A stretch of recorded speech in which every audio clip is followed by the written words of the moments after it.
the show, I have Dana Lawson. She's a little bit becoming kind of like a Sequim, Clallam County celebrity with some different stuff I've seen in the newspaper. Dana Lawson, welcome to the show. Thanks so much, James. It's great to have me. Well, it is great to have you. I appreciate that. You feel like that? It's great. It's great to have me. It's great to be here. Yeah, that's what you get on a Friday morning from me. So we have met a time or two, I know, at the dog park, and we also know each other through a volunteer organization that we both participate in, the Sequim Wheelers. But that's not why I have you here today. You've got some big stuff going on coming up, and you're doing, I think we're going to talk about the Discovery Marathon. We're going to talk about your new program, Unbounded Horizons. Are you ready for the next 15 minutes? I am ready. All right, sweet. Well, first I'm going to do a quick little get to know you for the audience who don't know Dana. We're going to ask you a couple questions to kind of like loosen up and feel good. So first off, something that you're watching to just totally blah out on your mind, something on Netflix or Hulu or Amazon. What are you pumping on that just like lets you tune out? 90 Day Fiance. You know, we got a local couple from Sequim. It's so funny you say that because my wife, Sarah, just texted me this morning. We've like watched a couple of highlights and just texted me.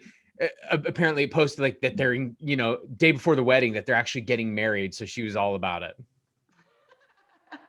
Of course, I have my master's degree, but I watch 90 Day Fiance. Everyone has to have their stuff, right? Everyone has to have their way to chill out. Ideal vacation. I'm giving you 10 days and a blank checkbook. Where are you going and what are you doing? Ooh, I am in the South Pacific and I am scuba diving. Oh, I like that. Yes, I am a marine biologist. That's what my training is. All my degrees are in. And so I just love being under the water, and the South Pacific has always been on my bucket list and I haven't made it there yet. Now, is there a specific area in the South Pacific? I know Pacific. How about that tongue twister? Is there a specific area that you'd want to go?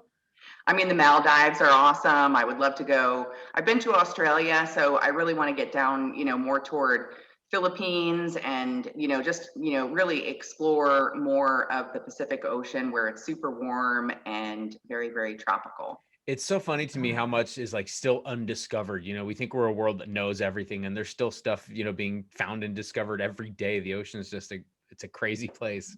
It's amazing. It really is. When I flew to Hawaii for the first time, I was in this misconception. I was just going to get on a plane, and I was going to be there in 3 hours.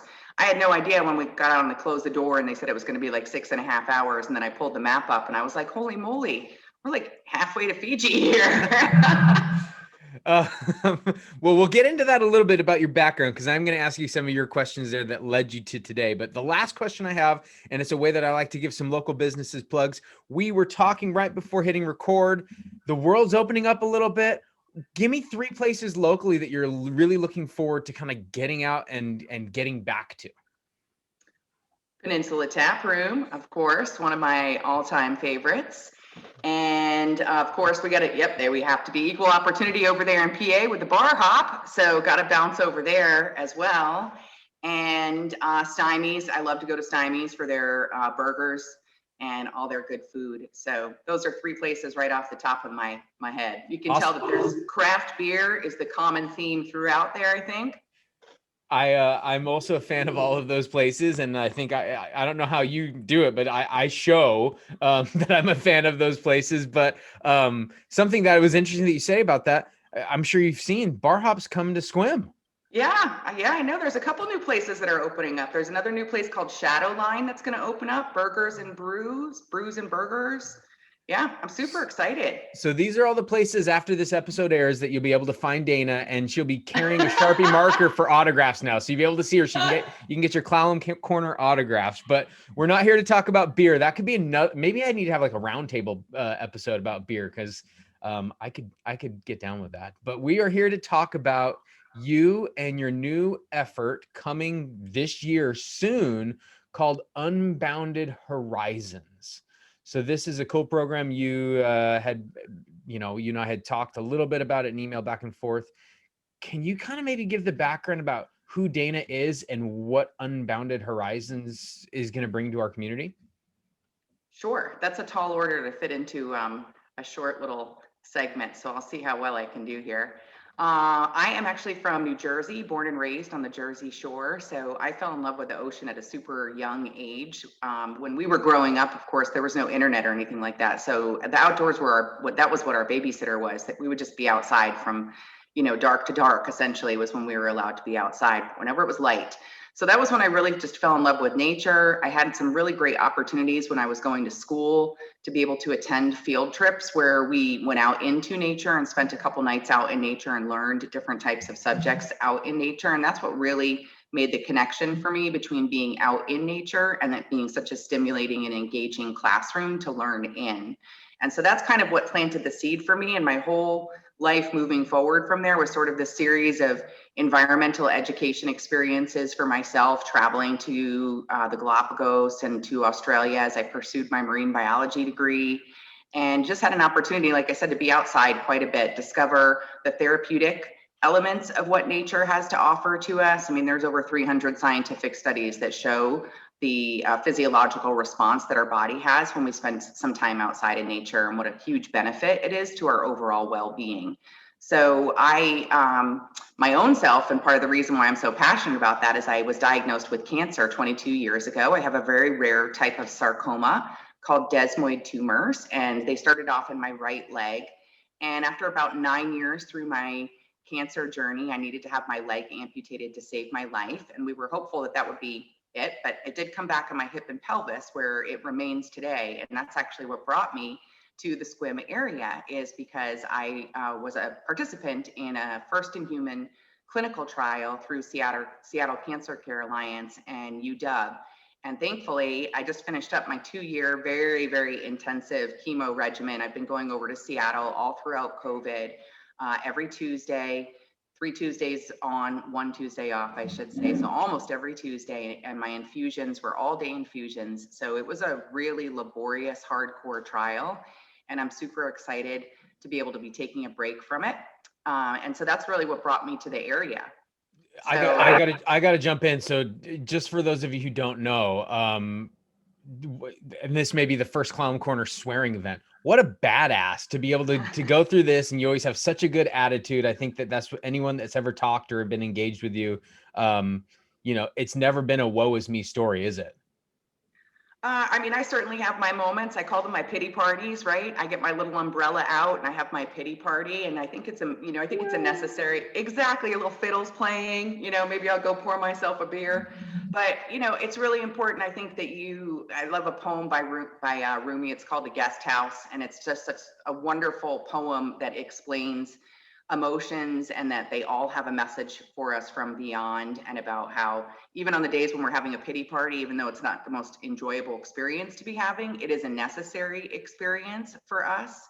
And so I try to allow the feelings to be there, but not get too waylaid or muddle in them too much. Yeah. You just always have a great attitude. And so I know we talked, and I was reading about part of your outdoor drive for outdoors is the new program, but also what you're doing to kind of raise awareness and raise funding. You're doing something that like next to no one has the gumption to do, right? You're doing the marathon? Yeah, signed up for like the 26-mile marathon. Yeah, I know. I have done a couple of 5Ks in a prosthetic leg before. And when I first moved here, before I started my chemo, I did the ODT. I did the 5K portion of it. So in my wheelchair. So now I'm coming back again 3 years later, and I'll be doing it on my forearm crutches, and I'm going to do hopefully all 26.2 miles. So let me, for the viewers who don't know, and I don't know if you've introduced her this part of your story, you're an amputee. You're missing one of your legs. You have just come through chemo, and you're going to do a 26-mile route on crutches. And I still have cancer. So guys, again, I'm going to say it for the second time. So kids, hopefully you're not listening. Badass alert. Like this is, I mean, as someone who's done some running and did 2 half marathons, I thought I was crazy for doing that. I mean, I can't imagine the training and time. So what has given you this sick, twisted idea, and why are you doing it? Yeah, well, life has definitely been a series of challenges for me. And I think that, when when I think about myself, if I had to pick some adjectives that would describe my personality and my character, I think tenacity and resiliency are the cornerstones of really who I am. And so, I think that COVID has played a huge leveling field for everyone. Essentially, everyone has experienced some significant trauma in one way, shape, or form throughout this pandemic. And I think that everyone can really identify with the type of toll that traumatic experiences can take on you, and the aftermath of what that is, and the need for us to be able to care for ourselves after we have to go through an experience like that. And so that's really what life has set me up for, a series of challenges that I've had, if you will. I've been dealing with cancer for 22 years. I've had my leg amputated. I've had a series of ups and downs with all of those things. And most recently, which is really what's given life to unbounded horizons, was I just survived a domestic abuse incident at the end of 2019. I was married for 16 years, and thankfully I survived a relatively brutal attack. And I'm really grateful to be here today to be able to share with everyone now that I am fully aware of a topic that it's a very dark and really horrific topic to have a conversation about. And I know that it is a challenging one to do that, but I feel very passionate about the fact that I've had this experience now. And I used to close the door or change the channel, if you will, on the conversation, so that I didn't necessarily need to hear that part of life that is not as pleasant as other parts. But I've realized through my own experience that it's not up to us to close the door on the parts of life that we don't want to hear about, because how are we going to help the people that are experiencing those horrific things if we don't listen to the experiences that they're having? And so that's what my whole new sort of branching out into life, surviving this cancer, being an amputee, still living with cancer, surviving domestic abuse, and very passionate about wanting to return to my community. I have decided to launch a new program here with a nonprofit that I founded 15 years ago called Nature's Academy. And the new program that we're launching is the one that you mentioned earlier, which is called Unbounded Horizons. And this is an outdoor education program essentially for survivors of domestic abuse, to utilize what we talked about at the beginning, the therapeutic healing nature of being outdoors, but also utilizing education. We're working with Healthy Families and with other local social services organizations to bring in the resources to support the participants, so that they not only have an experience where they're outdoors in nature, they'll be learning some breathing exercises and some connectivity exercises. We'll be doing journaling. There'll be education itself on domestic abuse, because there's so much to learn about the terms of what's happened with gaslighting and trauma bonding and emotional flashbacks and complex PTSD. There's a whole psychological learning process that you need to go through to unlearn the conditioning of what's happened to you from an abuser. So we plan on building all of that into our program, and we're super excited to launch it in May of this year. It's going to be a 7-week program where we meet once a week, and it is just for 12 women here in Clallam County. They don't need to live in Clallam County, but that's where the program will be based. So I am running a marathon, or crutching a marathon, I should say, hopping more appropriately, a marathon, or at least attempting to do so, to show everyone else out there that, if you can just keep trying when you're in some of your most difficult places, and you can just keep pushing, keep going, ask for help, be there for yourself, literally show up at the starting line. And that's what I've been saying to myself, is if I cross the starting line of that marathon on June 6th, then that's my finish line. I love that. And it's something that you said that, we're in such a socially connected world, is what people would believe. But a lot of it is kind of the fluff and BS. You see stuff online and everyone's sharing honky-dory news and my perfect kids. They don't show the 400 photos that it took to get both kids not to be like pulling their hair or like pulling a face, or like, I don't want my pic. It's almost like a photoshopped world. And I think that, what you're doing to help people address and talk and create that sense of community, because they're not alone. Unfortunately, there's so many statistics, and I'm not educated enough on this, but I know the data about how many people have been involved in toxic relationships, whether it's emotional or physical violence. I mean, it seems like an underlying epidemic in our society that is not spoken about. And when you start talking about it, it's like, oh yeah, that happened to me too. Or, oh yeah. And it's like, oh my gosh, like how many times has it happened? And so I think what you're doing to shed light, to not be, to not take the victim mentality, to take the, the survivor and move forward. And it's just, you're the best person for this. I'm so excited that you're going to be doing this. Oh, well, thank you. Yeah. And just to throw a statistic or two out there for you so that we have them, it's every 9 seconds in the United States, every 9 seconds, a woman is assaulted. So that translates into almost 10,000 women every single day, which is more than the population of the city of Sequim every single day in the United States, 365 days a year. And that's just women. It happens to men as well. It's not quite as frequent in men, but it is almost as equal as it is in men. And it does not discriminate across socioeconomic levels whatsoever. It happens in every single home potentially within the United States. Yeah, that's a startling statistic. I mean, it's like I said, I know I've heard and read, and none of them have, sunk in. All I know is way too often, way too prevalent. Yeah. That's all I know is that it's awful. The stories you hear are awful. I think that when you find other people that can talk about it, I'm sure these 12 women that you're going to lead out into the woods to go do this, it's going to be that sense of like, I'm not alone. And even on, minor subjects, my wife and I are doing kind of a youth group with some friends that are talking mainly about parenting. And it's like, oh, you feel that way about sometimes about your kids too? It's like, we're not alone. Like, we're not bad people. Like, there's stuff going on that I think people are sometimes hesitant to share. So Unbounded Horizons is going to be an awesome start for our community. What's the vision long-term? I mean, obviously it hasn't even quite got off the ground. You're doing fundraising and awareness, which hopefully this helps with, but is this something that you see where you're doing it, at groups all the time? Like I'm sure with you've got a big picture in mind. Some lofty goals. That's what everyone who works with me, they're like, you're not doing 26 miles on crutches without being a goal setter. So yeah, I'm sure your goal is not to take one group of 12 women out into the woods. I'm sure you have a vision. Tell me what the vision looks like. So long-term vision is that this is going to be a program that won't only serve women survivors of domestic abuse. It will serve all survivors of domestic abuse in our county. It will not only be a 1 day a week program, it will be a multi-day overnight program where we go into the backcountry and really, you can really like a kind of an Outward Bound or a Knowles type class.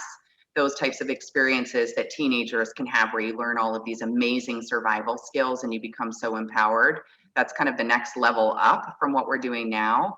And also to be able to expand it so that it's available to all types of trauma survivors. Because really at the end of the day, the mechanism that brought us to, let's say, my experiences to what I would refer to as a traumatic level number 10, the worst that you could possibly experience, is really relative to my own experiences.